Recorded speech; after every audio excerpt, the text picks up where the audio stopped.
DD किसान, बदलते भारत की शान।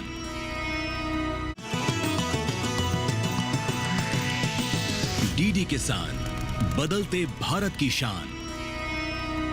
आपने लोगों को ये कहते जरूर सुना होगा कि पैसे पेड़ पर नहीं उगते, लेकिन अगर मैं आपसे कहूँ कि पैसे पेड़ पर ही उगते हैं तो आप मुझसे पूछेंगे वो कैसे। तो मैं आपको बता देती हूँ कि जो लोग नर्सरी के बिजनेस में हैं उनके लिए तो पैसे पेड़ पर ही उगते हैं, और शायद तभी कहा भी गया है कि जहाँ हरियाली वहाँ खुशहाली।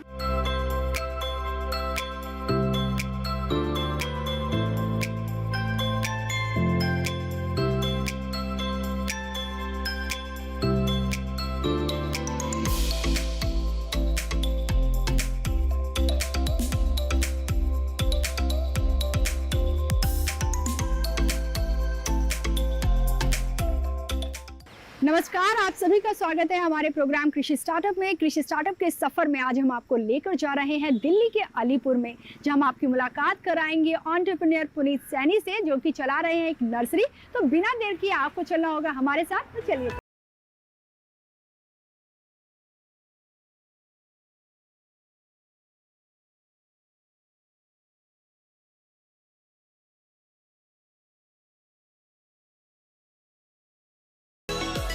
तो दोस्तों फाइनली हम आ पहुंचे हैं दिल्ली के अलीपुर में, और मेरे साथ हैं आज एंटरप्रेन्योर पुनीत सैनी जी। पुनीत जी, सबसे पहले मैं चाहूंगी कि आप अपना जो परिचय है हमारे दर्शकों को दे दीजिए। नमस्कार, मेरा नाम पुनीत सैनी है।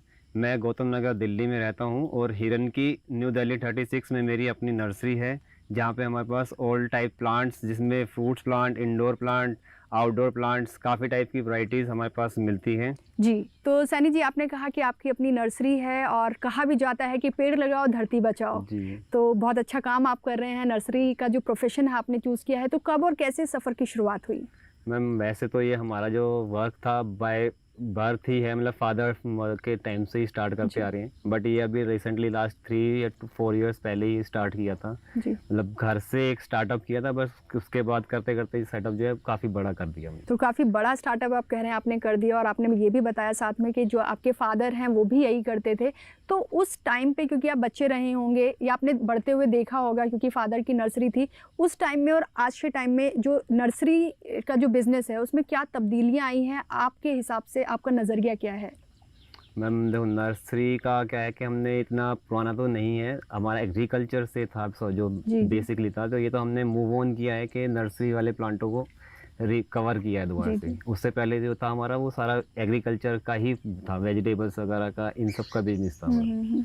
ये तो अब धीरे धीरे स्टार्ट किया है नया जी। तो सैनी जी, जो वैरायटीज़ हैं आपके पास प्लांट्स की, वो क्या कुछ हैं? मैम, हमारे पास इंडोर की प्लांट वैरायटीज़ है, आउटडोर वैरायटीज़ हैं, उसके बाद टेरेस गार्डन के लिए है, वर्टिकल गार्डनिंग के लिए वैरायटीज़ होती हैं। बेसिकली यही 4-5 वैरायटीज़ हैं जो कॉमनली चलती हैं। जी। तो आपसे पहले जानना चाहूँगी, आपने 2 वर्ड यूज़ किए, टेरेस गार्डन और वर्टिकल गार्डन। दोनों में क्या डिफरेंस है? हालांकि टेरेस से हमें समझ में आता है कि छत पर लगाते होंगे उन पौधों को, लेकिन फिर भी मतलब दोनों के जो पौधों की वैरायटी है वो किस तरह से आप उसको डिफ्रेंशिएट करते हैं?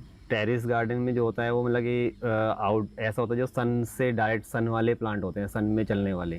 और जो वर्टिकल में होते हैं उसमें इंडोर टाइप प्लांट्स होते हैं, जो मतलब कि छाया में, जहाँ पे धूप नहीं आती है, तो उस एरिया पे हम वर्टिकल गार्डनिंग करते हैं कि स्पेस कम है, किसी वॉल पे करनी है हमें वर्टिकल गार्डनिंग, कि उसमें कम स्पेस में मोर प्लांट लगा सके, तो वो एक वर्टिकल गार्डनिंग। तो आपसे ये भी जानना चाहेंगे कि क्योंकि आपने नर्सरी अपनी खुद देखी है, तो कहाँ से कोई ट्रेनिंग ली है? नहीं, हमने ट्रेनिंग नहीं ली है। एक्चुअली कुछ साल पहले हमने कुछ प्लांट्स खरीद के स्टार्ट किया था अपने घर के लिए, ऐसे ही एक मेरा पैशन था कि प्लांट्स का काम को करना है, तो उसका धीरे धीरे नर्सरी में जाने स्टार्ट किया। तो वहाँ से देखा लोगों को कि ये इस टाइप से प्लांट ये खुद रेडी कर रहे हैं, तो उन्हें देख देख के फिर वहाँ से करके फिर हमने स्टार्ट किया था ये। जी। तो जो शुरुआत थी वो कितनी चैलेंजिंग थी आपके लिए? नर्सरीज में जाते थे तो कोई बताता नहीं था कि कैसे प्लांट तैयार होता है, कहाँ से आ रहा है, कैसे बनाया जाता है, क्या क्या वैरायटीज़ हैं, उनका नाम, ये सब चीज़ें बहुत कॉम्प्लिकेटेड था उस टाइम। जी। तो वो धीरे धीरे स्टेप बाय स्टेप गए, थोड़ा थोड़ा नॉलेज मिली, कुछ सर्च किया, इधर उधर से पता किया, लोगों से बात पूछा, तब उसके बाद इस बारे में हमें पता चली। जी, कह सकते हैं सेल्फ ट्रेनिंग आपने ली, और तब जाकर ये आपने नर्सरी जो है अपनी इस्टेब्लिश की। जी। तो अब आपकी नॉलेज कितनी हो चुकी है प्लांट्स को लेकर? और जो लोग आते हैं आपके पास, जब किसी पौधे की डिमांड करते होंगे, तो क्योंकि आजकल जगह का सिटीज़ में काफ़ी प्रॉब्लम है, लेकिन फिर भी ये कहा जाता है कि पेड़ लगाने चाहिए अपने आसपास, तो आप उनको क्या सजेस्ट करते हैं? इतनी वैरायटीज़ हैं प्लांटों की, इतने नाम है कि नॉलेज तो प्रॉपर कोई किसी के पास है ही नहीं जी। और रही बात इसकी कि क्या क्या प्लांट लगाने चाहिए, तो वो एज़ पर डायरेक्शन के किस जगह पे है, क्या लोकेशन है उनकी, कितना सन है, क्या नहीं है, तो उसके अकॉर्डिंग हम फिर सजेस्ट करते हैं लोगों को। बिल्कुल, सवाल भी कि आपसे वहाँ पे यही था। क्या क्या चीज़ें वहाँ लगा सकते हैं जी, किस ये तरह नहीं से? कि मतलब कि आपने वहाँ आ रही है सन, आपने इंडोर के प्लांट लगवा रहे हो, उनकी मतलब आप अपना भी पैसे कमा रहे हो बट उनका लॉस करा रहे हो, जी। प्लांट खराब हो रहे हैं, तो वो चीज़ें नहीं करते। बिल्कुल, यही जानना भी मैं चाह रही थी क्योंकि सिटीज़ में बड़ी प्रॉब्लम है, बहुत सारे घर ऐसे होते हैं जहाँ सन आता ही नहीं है। 95% तो कई बार लेकिन डिमांड, हमें पौधा पसंद आ रहा है, हमें नहीं पता है वो कैसे हम जी। वो सर्वाइव करेगा, बट हम कहते हैं भैया वो वाला हमें जी, चाहिए। जी। तो ऐसे लोगों को आप कैसे कन्विंस कर पाते मैम, हैं, क्या सजेस्ट जहाँ करते पे हैं? पॉसिबिलिटी, पहले तो हम कस्टमर से ही पूछते हैं कि आपके यहाँ पे सन कितनी देर आता है, किस साइड से आ रहा है, कितना है, तो उसके अकॉर्डिंग अगर नहीं, हमें पॉसिबल नहीं लगता है कि उनके यहाँ पे नहीं सर्वाइव करेगा, तो हम उन्हें नहीं सेल करते हैं। जी। अगर लगता है तो कि पॉसिबल है, सर्वाइव कर सकता है वहाँ पे, तो ही सेल करते हैं। जी। ऐसे नहीं कि उठाया और दे दिया। जी।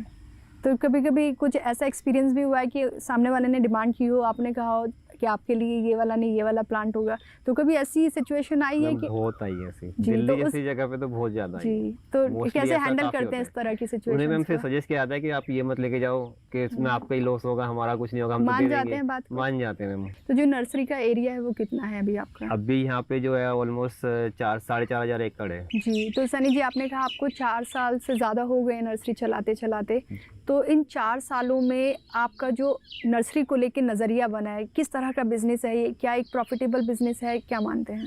मैम, इसमें मेहनत के ऊपर डिपेंड करता है और एक टाइम टेबल के ऊपर कि किस वेदर में, किस उस सिचुएशन में हम क्या प्लांट तैयार कर रहे हैं और क्या डिमांड आ रही है, कितनी क्वांटिटी जा रही है, तो उसके ऊपर भी डिपेंड है। बाकी ऑलमोस्ट जो है प्रॉफिटेबल ही होता है जी। बिजनेस कोई भी हो, बट लॉसेस होते हैं वेदर के अकॉर्डिंग कि बारिश ज़्यादा आ गई उसमें लॉस हो गया, या फिर हमने गलत टाइम पे कोई चीज़ें लगा रहे हैं, या उसे प्रॉपर उसका एक हमने जो उस एक एनवायरनमेंट देना था वो हम नहीं दे पाए हैं, तो उस रीज़न से मतलब हमारी खुद की गलतियों से ही वो लॉसेस होते हैं ऑलमोस्ट।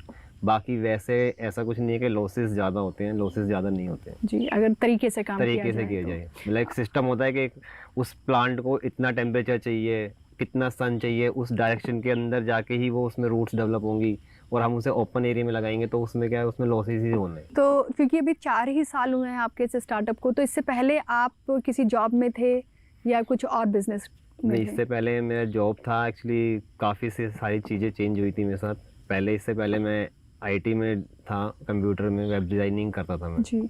उसके बाद फिर मूव हुआ था, टैक्सीज लाइन में आया था, टैक्सी से फिर मैं नर्सरीज लाइन में शिफ्ट हुआ। जॉब से बिजनेस में आने में क्या आपके जीवन में जो चेंजेस आए हैं वो हम थोड़ा सा जानना चाहेंगे। जॉब्स में टाइम नहीं दे पाते थे हम घर को, फैमिली को। इसमें क्या है कि इसमें हमारा अपना ही काम है, अपना ही टाइम है, कभी भी हम कुछ भी मूव कर जाना है, कहीं कुछ करना है तो वो कुछ चीज़ें कर सकते हैं। और उसमें एक पाबंदियाँ थी कि हम ऑफिस के में क्या होता है कि हम काम कर रहे हैं कि हमारा एक टाइम पीरियड है कि हम 8 घंटे का काम कर रहे हैं, तो 8 घंटे के बाद भी ओवर टाइम कर रहे हैं, तो उसमें कोई हमें बिल्कुल। बेनिफिट नहीं मिल रहा था। बट इसमें जितना भी हम एक्स्ट्रा करेंगे तो इसमें हमारे लिए ही प्रॉफिट है।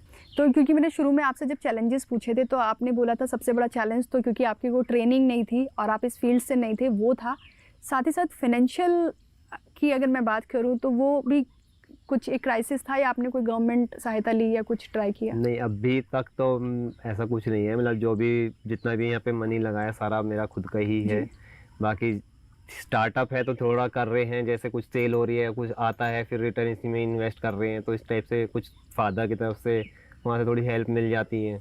बाकी ऑलमोस्ट तो सारा पैसा मेरा ही खुद का लगा हुआ है। जी, तो क्यों नहीं आपने अभी तक सरकार से कोई मदद की कोशिश की? मैम, ऐसी कभी नीड नहीं पड़ी कि अभी मुझे उनसे लेना चाहिए, क्योंकि क्या होता है कि लोन ले तो लें बट फिर उसे पे करने के लिए कुछ प्रॉब्लम हो जाए, लॉसेस हो जाए, तो फिर ज़्यादा हेडेक हो जाती है। काफ़ी अच्छी सब्सिडीज़ भी क्योंकि स्टार्टअप्स के लिए सरकार दे रही है। लोन तो रहता है लेकिन उसमें सरकार जो है एक अच्छा टाइम पीरियड भी देती है आपको एस्टेब्लिश करने के लिए अपना स्टार्टअप, साथ ही साथ एक अच्छी सब्सिडी भी उसमें रहती है। तो हम आपसे ज़रूर चाहेंगे कि आप इसके लिए भी प्रयास करें और आपका जो ये नर्सरी का आप आगे बढ़ाना चाहते हैं उसमें कहीं ना कहीं आपको ये मदद मिले। सैनी जी से बातचीत जारी रखेंगे, जानेंगे कि नर्सरी में और क्या कुछ ये कर रहे हैं, इनके प्लांट्स देखेंगे और साथ में ये भी जानेंगे कि जो मार्केटिंग है वो किस तरह से कर रहे हैं, क्योंकि एक बड़ा चैलेंज होता है जब आप बिज़नेस शुरू करते हैं मार्केटिंग का भी। वो सारी बातें करेंगे, लेकिन छोटे से ब्रेक के बाद कहीं जाइएगा नहीं, बने रहिए हमारे साथ डीडी किसान पर।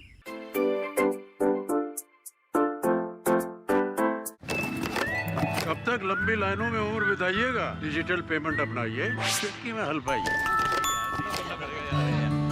पुराने तरीके कब तक अपनाइएगा? डिजिटल पेमेंट बहुत आसान है, देखिए चुटकी में पेमेंट चुकाइए।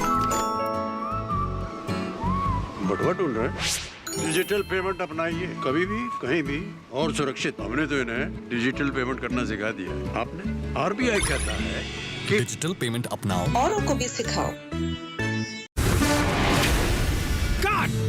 सुरक्षा की गारंटी हर चीज में जरूरी है, चाहे वो मुश्किल स्टंट हो या अच्छी फसल। इसलिए ले आइए IIL के ट्रैक्टर ब्रांड का शिनबा, जो देता है सुंडी और ट्रिप से सुरक्षा की गारंटी।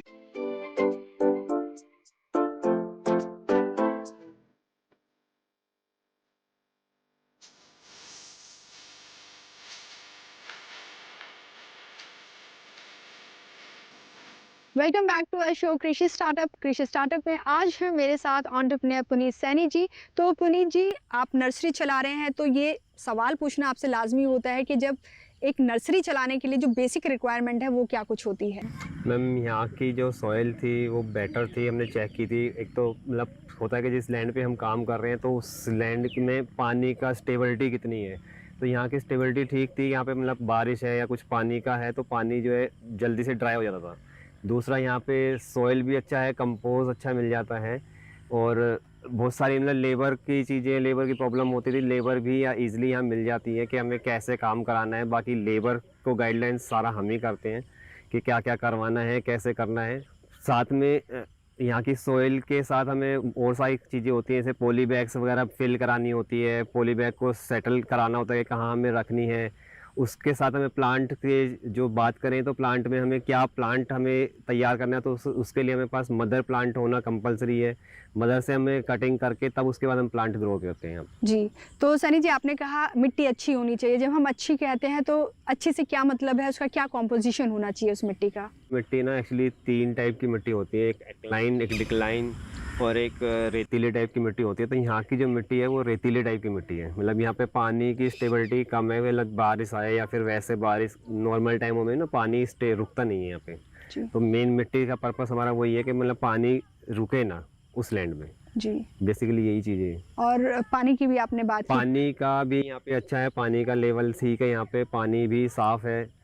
और TDS यहाँ का अराउंड 420 के आसपास TDS चेक किया था, तो पानी का जो TDS है वो 420 है यहाँ का। जब आप यहाँ पे प्लांट तैयार करते हैं तो किस तरह की खाद और किस तरह का जो फर्टिलाइज़र है, जो बाकी जो इनपुट हम कहते हैं जो एक मिट्टी को चाहिए, जो एक प्लांट को चाहिए, वो क्या कुछ रहता है? मैम, हमारे यहाँ पे जो है बेसिकली कुछ नहीं होता, सॉइल और वर्मी कंपोस्ट का गोबर का खाद होता है। एक वही चीज़ हम मिक्स करके उन्हीं के अंदर प्लांट तैयार करते हैं। उसके अलावा हम ऐसा कुछ नहीं डालते कि हमें ये डालना है वो डालना है। हाँ, टाइम पे कैल्शियम, बोरोन, बहुत सारी दवाइयाँ आती हैं जो जिनके लिए ग्रोथ करानी है, फ्लावरिंग के लिए, वो टाइम पे दवाइयों का स्प्रे किया जाता है। डिजीज़ आती हैं उनके लिए इंसेक्टिसाइड है, उनके लिए है, फंगीसाइड के लिए अलग दवाइयाँ हैं। वो एक दवाइयाँ हम मार्केट से परचेज़ करते हैं। जी, कि जैसा मौसम होगा वैसे ही प्लांट्स आएंगे और वैसा ही वो ग्रो करेंगे। जी। कुछ जो होते हैं वो 12 मासी प्लांट्स होते हैं, तो उनको किस तरह की देखभाल की ज़रूरत होती है? कभी भी वेदर चेंज होता है तो डिजीज़ का आना कंपलसरी है कि जैसे ही वेदर चेंज होगा डिजीज़ आएंगी उसके अंदर। तो उसमें टाइम पे एक स्प्रे आता है, एक इंसेक्टिसाइड आते हैं, वो उनका स्प्रे करना कंपलसरी। नहीं करोगे तो वो डिजीज़ सारे प्लांट को ड्राई कर देगा। तो वो मेन सबसे इम्पोर्टेंट है कि आप उस पर जो है स्प्रे करते रहो टाइम पे। एक नॉर्मली नीम ऑयल आता है, ठीक है, सैफ का फंगीसाइड आता है, वो फंगीसाइड, नीम ऑयल, ये आपको 12 मंथ उन पे करना ही करना है। जी, जो सीडलिंग होती है वो किस तरह से की जाती है? मैम, सीडलिंग का तो प्रोसेस बहुत ज़्यादा मतलब टफ होता है कि प्रोसेस करने के लिए उसके हमें एक टेम्परेचर देखना पड़ता है कि किस टेम्परेचर में, किस वेदर में हमें सीडलिंग करनी है। उसके साथ साथ हमें पूरी तैयारियां करनी पड़ती है। ग्रो बैग्स होते हैं, पॉली बैग्स वगैरह तैयार करते हैं, पॉली हाउस बना के उसके अंदर हम सीडलिंग तैयार करते हैं। आप सीड से शुरू करते हैं, जी, जर्मिनेशन से? सीड्स आते हैं, सीड्स हम नीचे सॉइल में स्प्रिंकल करके उसके ऊपर कोकोपीट वगैरह डाल के टाइम पे उस पर 2 या 3 बार दिन में स्प्रे किया जाता है पानी का। स्प्रे करने के बाद फिर टाइम पे उस पर जब कब पानी चाहिए, कब दवाइयाँ चाहिए, उसके बाद फिर ग्रो हो जाता है। तो उसके बाद हम फिर ट्रांसप्लांट करते हैं। तो आपने शुरुआत में बताया था कि आपके पास वैरायटी है, काफ़ी सारी, इंडोर है, आउटडोर है, टेरेस गार्डन के लिए अलग से प्लांट है। तो इन दिनों जो सबसे ज़्यादा डिमांड में जो आते हैं वो कौन से प्लांट्स हैं? एक मनी प्लांट आता है जो सबसे ज़्यादा डिमांड होता है। उसके बाद जेड प्लांट की वैरायटी है, जो सबसे ज़्यादा डिमांड में रहता है वो 12 मंथ ही चलता है। मनी प्लांट जो है 12 मंथ चलता है, स्नेक प्लांट आता है। इन प्लांटों की मोस्टली 12 मंथ की ही सेल आउट होता है और 12 मंथ कस्टमर को चाहिए ही होता है। जी। ये सबसे ज़्यादा गिफ्टिंग में, डेकोरेटिव में, इन रूम्स के अंदर रखने के लिए सबसे ज़्यादा डिमांड होती है इन प्लांटों की। तो अगर मैं किसानों की बात करती हूँ तो उनकी किस तरह की डिमांड रहती है नर्सरी में? मैम किसानों की होता है कि मतलब कुछ लैंडों में चाहिए होता है उन्हें कि एक आउट बाउंड्री करनी होती है, प्लस उनके जो है बाग्स लगाने होते हैं अमरूद के या फिर किसी चीकू का, इस टाइप के। तो वो जो भी उनकी डिमांड होती है तो उसके अकॉर्डिंग जितनी क्वांटिटी होती है तो सप्लाई कर देते हैं हम, जाके इंस्टॉल भी करते हैं। अगर नीड होती है कि हाँ उन्हें लगवाना है हमसे ही तो हम लगा के भी देते हैं उन्हें। जी। बाकी केयर करना उनका काम है कि वो कैसे वो केयर कर रहे हैं, सब गाइडलाइंस हम उन्हें समझा देते हैं कि किस तरीके से उसमें क्या क्या करना है, तो उस चीज़ों की पूर्ति भी हम करते हैं। तो सैनी जी से हमने जान लिया कि किस तरह से यहाँ पे जो प्लांट्स है वो तैयार किए जा रहे हैं, लेकिन किस तरह से उनकी मार्केटिंग की जा रही है ये भी हम उनसे जानेंगे। और भी बहुत कुछ है अभी जानने के लिए, जानेंगे, लेकिन उससे पहले लेंगे एक छोटा सा ब्रेक। कहीं जाइएगा नहीं, बने रहिए हमारे साथ डीडी किसान पर। बैंक है तो घर पे पैसे रखने का रिस्क क्यों लेना? सुनो भैया, फफूंदीनाशक दो जिससे धान चकाचक हो जाए। जब ब्लास्ट और शीत ब्लाइट को करना हो पस्त, तो कोई भी फफूंदीनाशक से रिस्क क्यों लेना? IIL के ट्रैक्टर ब्रांड का इजुकी। इजुकी है तो रिस्क क्यों लेना? ब्रेक के बाद एक बार फिर आप सभी का स्वागत है हमारे प्रोग्राम कृषि स्टार्टअप में। हम आए हुए हैं अलीपुर दिल्ली के एक नर्सरी में और मेरे साथ हैं आज एंटरप्रेन्योर पुनीत सैनी जी। तो पुनीत जी, नर्सरी से रिलेटेड हमने बहुत सारी चीज़ें जान ली है और क्योंकि यहाँ पे पॉली हाउसेस भी मैं देख रही हूँ बने हुए हैं, तो एक पॉली हाउस क्यों तैयार किया जाता है किसी नर्सरी में? मैम पॉली हाउस का रोल ये होता है कि मतलब कुछ प्लांट इंडोर के होते हैं जिन्हें हमें डायरेक्ट सनलाइट नहीं चाहिए होती है, तो इनडायरेक्ट लाइट के लिए एक परसेंटेज के अकॉर्डिंग लगाया जाता है कि 50% वाला एक नेट अलग होता है, 75 का एक अलग नेट आता है। उस टेम्परेचर के अकॉर्डिंग हमें मतलब विंटर्स में एक हीट बनाने के लिए हमें पॉली हाउस बनाया जाता है। उससे पहले हमारा नेट हाउस होता है कि हम नेट हाउस के अंदर वो चीज़ें तैयार करते हैं, सब चीज़ें। जब वो रूट्स डेवलप हो जाती हैं, प्लांट्स रेडी हो जाते हैं, तो उसके बाद हम उन्हें आउटडोर में निकाल दिए जाते हैं। बट कुछ प्लांट ऐसे हैं जो हमारे इंडोर में ही चलते हैं, मतलब नेट हाउस के अंदर ही रहते हैं परमानेंट। वो उन्हें डायरेक्ट सनलाइट में रखेंगे तो वो बर्न हो जाएंगे।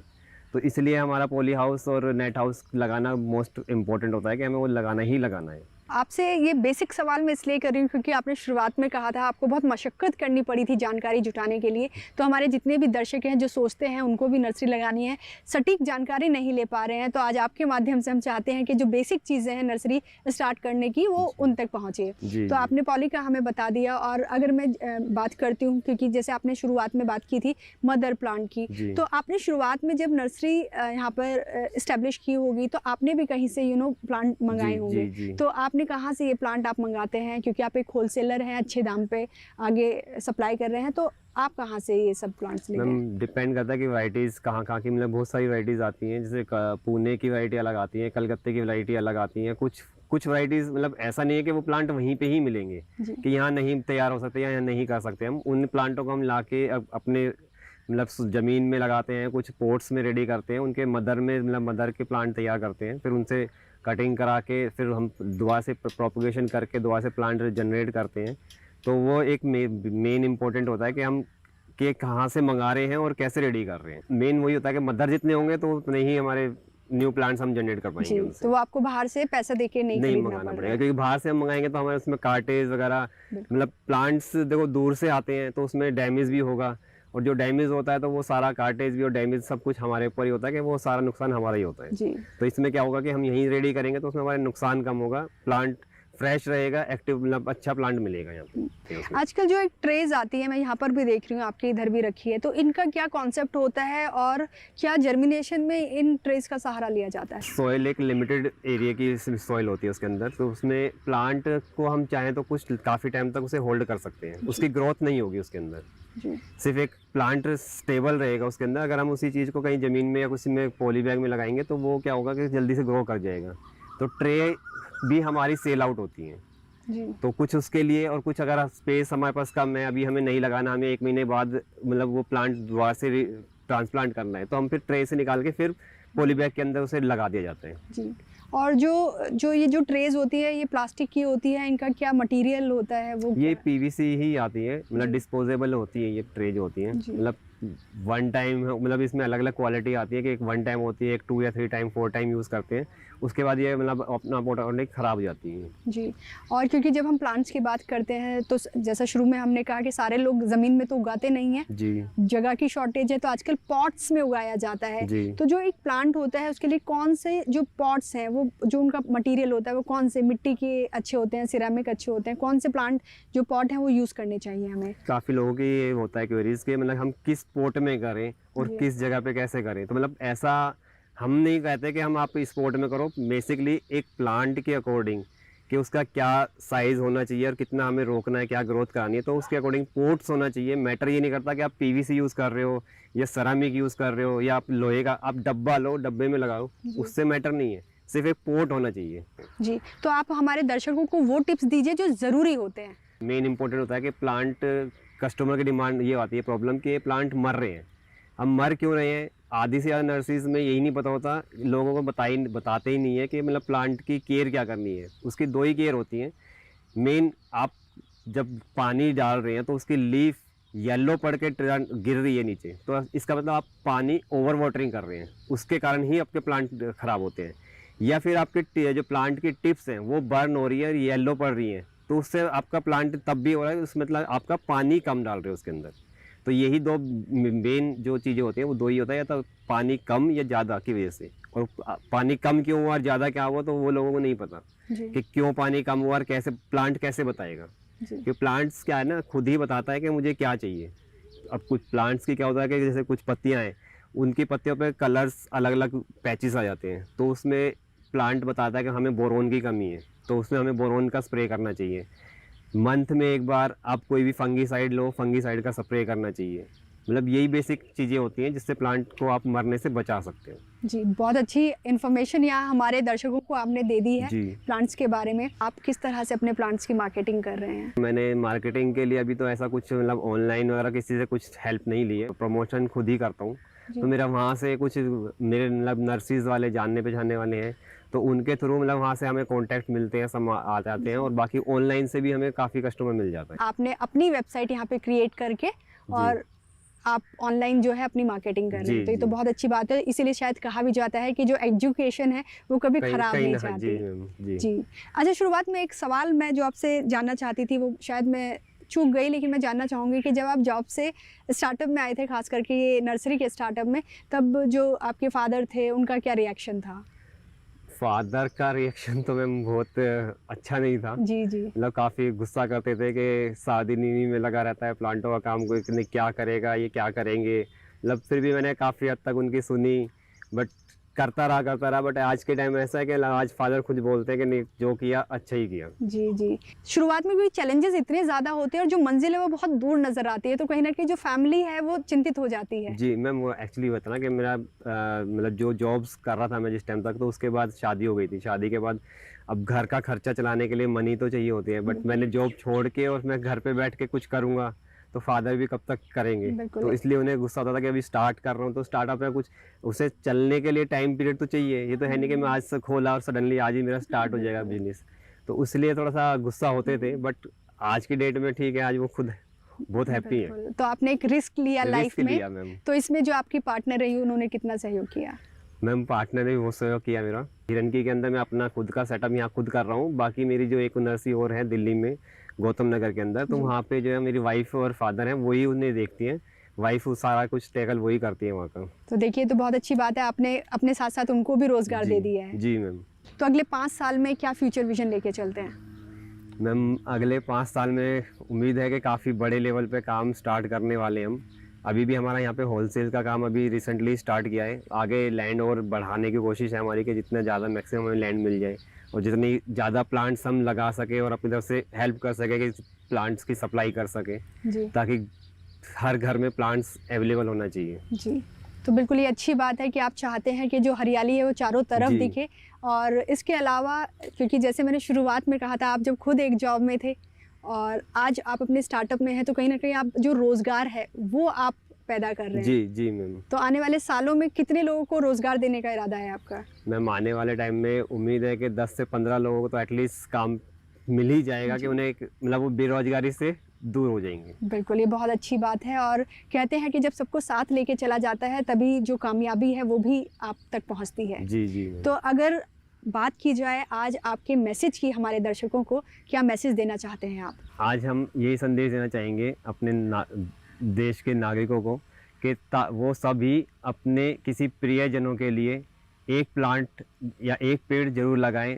पेड़ लगाओ, धरती बचाओ, ये संदेश देना चाहूँगा। और साथ साथ यही भी कहना चाहूँगा कि कोई बिजनेस स्टार्ट करें, चाहे वो छोटे लेवल पे ही क्यों ना हो, उससे क्या होगा कि आप जब बिजनेस करेंगे तो आप अपने साथ और 4 लोगों को जोड़ कर चलेंगे, जिससे उनके साथ साथ आपको भी ग्रोथ मिलेगी, उन्हें भी ग्रोथ मिलेगी और हमारे देश से बेरोजगारी धीरे धीरे समाप्त होती चली जाएगी। पुनीत सैनी जी, आपने यहाँ पर बहुत अच्छा मैसेज आज हमारे दर्शकों को दिया है। और वैसे भी कहा जाता है कि जहाँ हरियाली वहीं खुशहाली है, तो अपने आसपास पेड़ पौधे ज़रूर लगाइए। हमारा भी यही मैसेज है आज आपको। पुनीत जी, आपसे बात करके बहुत अच्छा लगा और बहुत अच्छी जानकारी आज आपने हमारे दर्शकों से साझा की है। Thank you so much. आज मुझे बहुत अच्छा लग रहा है ये काम कर कर। पहले मतलब मुझे नहीं अच्छा लग रहा था कि ये काम स्टार्ट कर रहे हैं कि आगे चलेगा नहीं चलेगा, पर 3-4 साल से हम ये काम स्टार्ट कर रहे हैं तो ग्रो कर रहे हैं, तो अच्छा लग रहा है ये काम कर कर, इनकी हेल्प करा कर। तो आगे बस यही चाहते हैं कि आगे हमें सक्सेस मिले, अच्छा वो मिले। तो मैं बस यही चाहूँगी कि हमारा जो है साथ में जो भी हम साथ में काम करते हैं अच्छा रहे, आगे जो भी हम अच्छा ग्रो करें हम। कृषि स्टार्टअप में हम आपको आगे भी ऐसे ही प्रोग्रेसिव एग्रीप्रेन्योर से मिलवाते रहेंगे जो कृषि जगत में नित नए आयाम गढ़ देश को आत्मनिर्भर बनाने का काम कर रहे हैं। दोस्तों, अगर आपको लगता है आपकी स्टार्टअप जर्नी भी दिलचस्प है और ये लोगों तक पहुंचनी चाहिए, तो आप हमें मेल कर सकते हैं। मेल आईडी है digital.agrikisan@gmail.com। इसी के साथ प्रोग्राम में अब तक दिखाए गए हमारे किसी भी स्टार्टअप की अगर आप कॉन्टैक्ट डिटेल्स चाहते हैं, तब भी आप हमें इसी मेल आई पर मेल कर सकते हैं। मेल आई फिर से दोहरा देती हूँ आपके लिए, digital.agrikisan@gmail.com। अगले हफ्ते एक नई स्टार्टअप जर्नी को लेकर फिर हाजिर होंगे। तब तक के लिए दीजिए इजाजत। नमस्कार।